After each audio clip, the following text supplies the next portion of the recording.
सनातन धर्मर पुराण मानकरे देवी अप्सरा एवं दिव्य स्त्री मानकर वर्णना देखा मिलता है। सेहीपरि भूलोकरे थिबा स्त्री मानकर वर्णना मध्य देखा मिले जो मानकर सौंदर्य कौनसी अप्सरा मानक ठारू कम नथिला। आज सेहीपरि पुराण शास्त्र रे वर्णित सर्वश्रेष्ठ सौंदर्यमयी नारी मानक संपर्क में आलोचना करिबा। जय पतितपावन जगन्नाथ, जय सनातन। आपण देखुचंती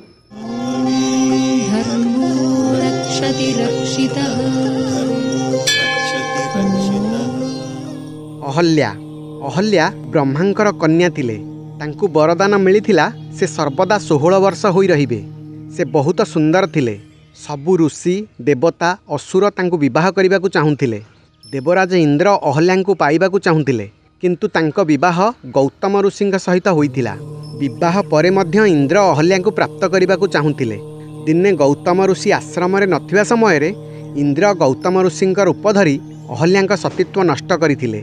एही कथा जानिबा परे गौतम ऋषि देवराज इंद्र एवं पत्नी अहल्यां अभिशाप देइथिले। दमयंती विदर्भ देशर राजकुमारी दमयंती अत्यंत सुंदर थिले। तांको सौंदर्य एते थिला जे इंद्र जम वरुण भली देवता माने मध्य तांको स्वयंवर रे भाग नैथिले।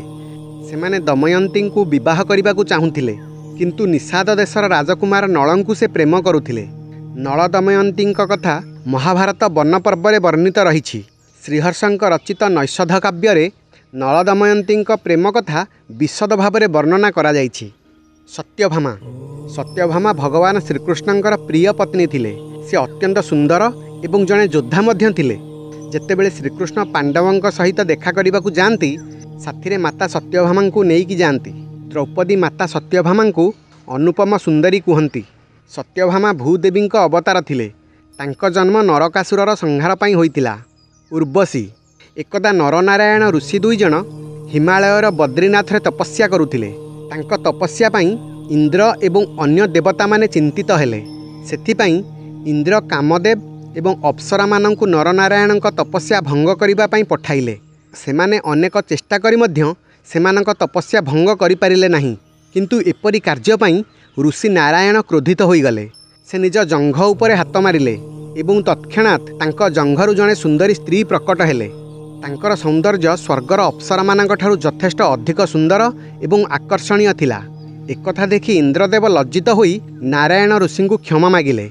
नारायण ऋषि क्षमा करी आशीर्वाद स्वरूप सेही अप्सरा को इंद्र को उपहार देले। ऋषि जंघ बा उरुरु तांकर उत्पत्ति हेबा कारणरू सेही अप्सरांका नाम हैला उर्वशी। उर्वशी देवराज इंद्रंक सभारे थिबा अन्य अप्सरा मानक ठारू अनेक गुणरे अधिक सुंदर थिले। सेथिपई अन्य अप्सरा माने उर्वशी को ईर्षा करंती।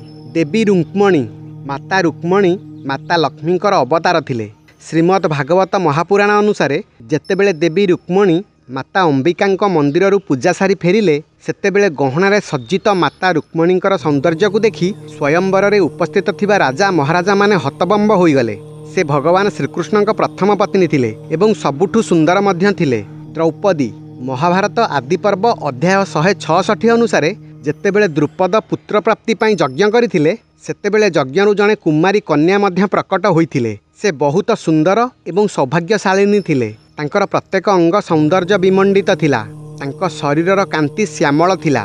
तांकर नयन लागुथिला जेपरि प्रस्फुटित पद्म। लागुथिला जेमिति माता दुर्गा मानव शरीर धारण करी धरापृष्ठ को ओह्लाई आसिछंती।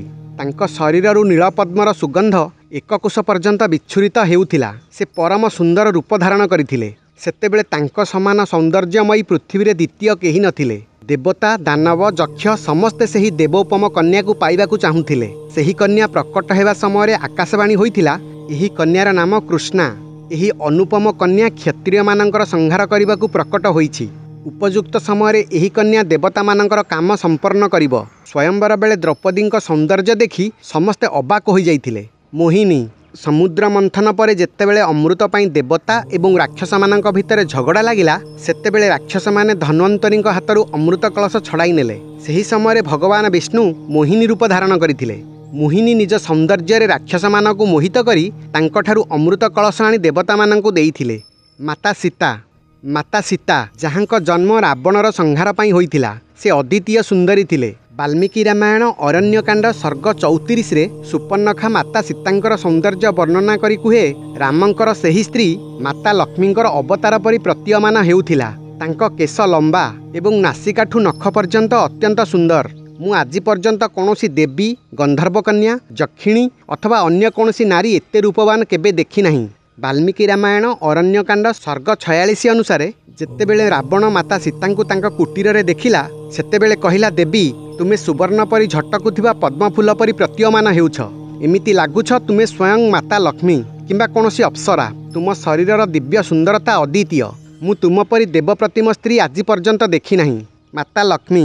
ଭାଗବତ ପୁରାଣ 8ମ ସ୍କନ୍ଦ ଅନୁସାରେ ସମୁଦ୍ର ମନ୍ଥନରୁ ସ୍ୱୟଂ ଭଗବତୀ ଲକ୍ଷ୍ମୀ ପ୍ରକଟ ହୋଇଥିଲେ। ତାଙ୍କ ବିଜୁଳି ସମାନ ରୂପକାନ୍ତିରେ ଚାରିଦିଗ ଆଲୋକିତ ହୋଇଗଲା। ତାଙ୍କ ରୂପ ରଙ୍ଗ ମହିମାରେ ସମସ୍ତଙ୍କ ମନ ତାଙ୍କଠାରେ ଲାଖିଗଲା। ଦେବତା, ରାକ୍ଷସ ଏପରିକି ମାନବମାନେ ମଧ୍ୟ ତାଙ୍କୁ ପାଇବାକୁ ଇଚ୍ଛୁକ ଥିଲେ। ଇନ୍ଦ୍ର ନିଜ ହାତରେ ତାଙ୍କ ବସିବା ପାଇଁ ଆସନ ନେଇ ଆସିଲେ, କିନ୍ତୁ ଅନେକ ବୁଝି ବିଚାରି ମାତା ଲକ୍ଷ୍ମୀ ନିଜ ଅଭୀଷ୍ଟ ଭଗବାନ ବିଷ୍ଣୁଙ୍କୁ ବରଣ କଲେ। ଭଗବାନ ବିଷ୍ଣୁ ନିଜ ବକ୍ଷସ୍ଥଳରେ ମାତା ଲକ୍ଷ୍ମୀଙ୍କୁ ନିବାସ କରିବା ପାଇଁ ସ୍ଥାନ ଦେଲେ। ମାତା ଦୁର୍ଗା, ମାତା ପାର୍ବତୀ ବା ତ୍ରିପୁର ସୁନ୍ଦରୀ। ଦେବୀ ପାର୍ବତୀ ସୁନ୍ଦରତା ଏବଂ ଶକ୍ତିର ପ୍ରତିମୂର୍ତ୍ତି ଅଟନ୍ତି। ସେ ଆଦିଶକ୍ତି। ସେ ହିଁ ମାତା ଦୁର୍ଗା ଏବଂ ତ୍ରିପୁର ସୁନ୍ଦରୀ, ଯିଏ ତିନି ଲୋକରେ ସବୁଠୁ ସୌନ୍ଦର୍ଯ୍ୟମୟୀ। ଭଗବାନ ଶିବ, ଯିଏ ନିଜକୁ ସମସ୍ତ ସାଂସାରିକ ବନ୍ଧନଠୁ ଦୂରେଇ ରଖନ୍ତି, ସେ ମଧ୍ୟ ଯେତେବେଳେ ମାତାଙ୍କୁ ଦେଖନ୍ତି ମନ୍ତ୍ରମୁଗ୍ଧ ହୋଇଯାନ୍ତି। ଏହି ପ୍ରକାର ମାତା ପାର୍ବତୀଙ୍କ ଆଭା। ଶ୍ରୀ ଲଳିତା ସହସ୍ରନାମରେ ମାତା ପାର୍ବତୀଙ୍କର ଦିବ୍ୟ ବର୍ଣ୍ଣନା ରହିଛି। ତାଙ୍କ ରୂପ ସୌନ୍ଦର୍ଯ୍ୟର ବର୍ଣ୍ଣନା କରିବା ଅସମ୍ଭବ। ଏମାନଙ୍କ ବ୍ୟତୀତ ଅନେକ ଅପ୍ସରା ଅଛନ୍ତି, ଯାହାଙ୍କୁ ପୁରାଣମାନଙ୍କରେ ଅଧିକ ସୁନ୍ଦର ବୋଲି ବର୍ଣ୍ଣନା କରାଯାଇଛି। ଯେପରି ମେନକା, ଯିଏ ମହର୍ଷି ବିଶ୍ୱାମିତ୍ରଙ୍କର ହଜାର ହଜାର ବର୍ଷର ତପସ୍ୟା ଭଙ୍ଗ କରିଥିଲେ। ତିଳୋତ୍ତମା, ଯାହାଙ୍କୁ ବ୍ରହ୍ମା ସୃଷ୍ଟି କରିଥିଲେ। ତିଳୋତ୍ତମା ପରମ ରୂପବତୀ ଥିଲେ, ଯାହାଙ୍କୁ ପାଇବା ପାଇଁ ଦୁଇ ଦୈତ୍ୟ ଭାଇ ସୁନ୍ଦ ଉପସୁନ୍ଦ ନିଜ ନିଜ ଭିତରେ ଲଢ଼େଇ କରି ମରିଥିଲେ। ରମ୍ଭା ଅପ୍ସରାମାନଙ୍କର ରାଣୀ ଥିଲେ। ସେ କେବଳ ସୁନ୍ଦର ନଥିଲେ, କୁଶଳ ନର୍ତ୍ତକୀ ମଧ୍ୟ ଥିଲେ। ତାଙ୍କଠାରେ ସୌନ୍ଦର୍ଯ୍ୟ, ପ୍ରତିଭା, ଆକର୍ଷଣ, ପ୍ରଲୋଭନ ସମସ୍ତ ରାଜସିକ ଗୁଣ ଥିଲା। ଏମାନଙ୍କ ବ୍ୟତୀତ କାମଦେବଙ୍କ ପତ୍ନୀ ରତି, ଦେବୀ ସରସ୍ୱତୀ, ରାବଣର ସ୍ତ୍ରୀ ମନ୍ଦୋଦରୀ, ଦେବରାଜ ଇନ୍ଦ୍ରଙ୍କ ପତ୍ନୀ ସଚୀ, ସୁଭଦ୍ରା ଏବଂ ଅନେକ ପୁରାଣରେ ରାଧାଙ୍କର ସୌନ୍ଦର୍ଯ୍ୟ ବର୍ଣ୍ଣନା ଦେଖିବାକୁ ମିଳେ। ସୌନ୍ଦର୍ଯ୍ୟର କୌଣସି ମାପ ନଥାଏ। ସେଥିପାଇଁ କିଏ ଅଧିକ କିମ୍ବା କମ୍ କହିବା ମୂର୍ଖାମି ହେବ। ଏଥିପାଇଁ ଏହାକୁ କୌଣସି କ୍ରମରେ ସଜାଯାଇ ନାହିଁ। ଆପଣଙ୍କୁ ଭିଡ଼ିଓ କିପରି ଲାଗିଲା କମେଣ୍ଟ କରି ଜଣାଇବେ ଏବଂ ଚ୍ୟାନେଲକୁ ସବସ୍କ୍ରାଇବ୍ କରିବେ। ରହିଲି। ଜୟ ଜଗନ୍ନାଥ, ଜୟ ସନାତନ।